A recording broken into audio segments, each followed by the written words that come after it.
from food found stored on the ground to even food found right on the door. Buckle up, because that's just a taste of what investigators found at Valley restaurants this week. First up, El Taco Tote off Camelback and 35th Avenue in Phoenix. 3 violations. Employee touching hair, then opening a cooler to grab food. Chicken not cooked properly, and cleaning solution for dishes not strong enough. Circle K off Arizona and Guadalupe and Gilbert.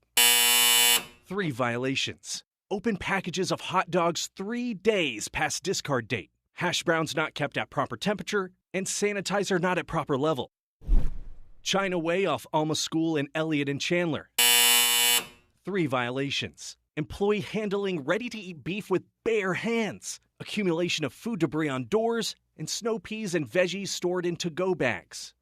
Legacy Retirement Residence off McKellips and 56th Street in Mesa. 3 violations. 2 large containers of ribs not kept hot enough. Ham, turkey, and cheese not kept cold enough. Tuna and boiled eggs kept past discard dates. And finally, with the most violations, Lely International Supermarket off Dobson and Warner and Chandler. 4 violations.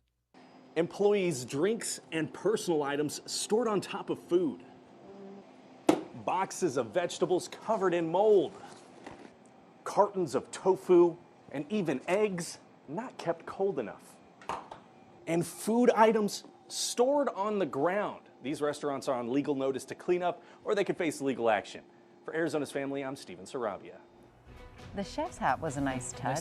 Okay, here's a look at this week's Dean's List. Arriba Mexican Grill off 48th Street in Chandler and Phoenix. Mod Pizza on Indian School and Jackrabbit in Litchfield Park. El Grulo at Main and Stapley in Mesa. And how about the Circle K on Ray and McClintock in Chandler? They did well.